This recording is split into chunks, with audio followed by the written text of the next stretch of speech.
Made hundreds of videos for social media, but I've never felt something this personal and terrifying before. Just a few hours earlier, I was in Dubai with my family, staying near the iconic Palm Islands. The hotel, where a massive explosion and fire were later reported, was literally across the road from ours. We had left only because we had an early morning flight, and it took off safely while everything still looked normal. But a couple of hours after takeoff, rumors started spreading inside the plane, people whispering.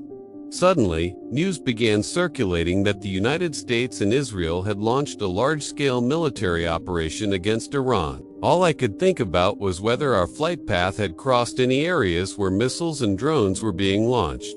The sky that looked peaceful from the window suddenly felt like a battlefield in my mind. When we finally landed, the reality started hitting harder. Photos and videos flooded social media. They showed smoke around Dubai airport, evacuations, flights getting canceled, people stuck in terminals, claims of drones intercepted near Burj Khalifa, and missile debris falling close to luxury hotels like Burj Al Arab. I couldn't stop thinking. If our flight had been just a few hours later, we could have been stranded. Official sources claimed UAE's air defense intercepted most threats, but the fear in people's faces told a different story. When explosions echo in cities known for luxury, safety, and stability, it shakes your sense of reality. As the situation escalated, reports claimed coordinated strikes on Iranian cities, pushing the region to the edge of war. Iran responded by launching missiles and drones toward Israel and multiple Gulf countries, spreading panic from Dubai to Doha. Images of smoke rising near military bases in Qatar and Bahrain went viral. This wasn't just about two nations. This was about millions of ordinary people, workers, students, families trapped in a geopolitical storm, including over 1 million Indians in Gulf countries, thousands of students in Israel, and countless migrant workers, whose lives depend on daily flights, open borders, and fragile stability. The fear didn't stop there. Experts warned that if Iran blocked the Strait of Hormuz, global oil supplies would be disrupted, fuel prices would explode, shipping costs would rise, inflation would hit hard.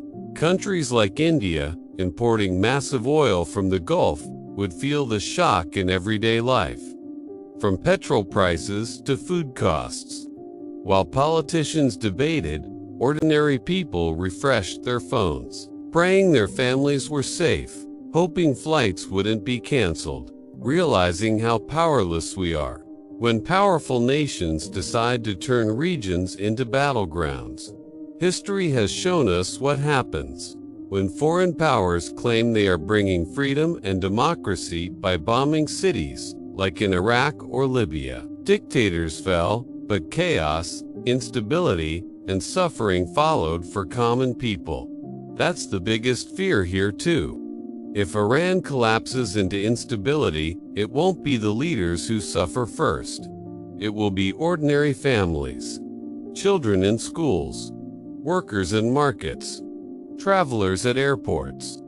People like us, in the wrong place at the wrong time, standing on safe ground after landing, scrolling through images of smoke and panic from the city I had just left.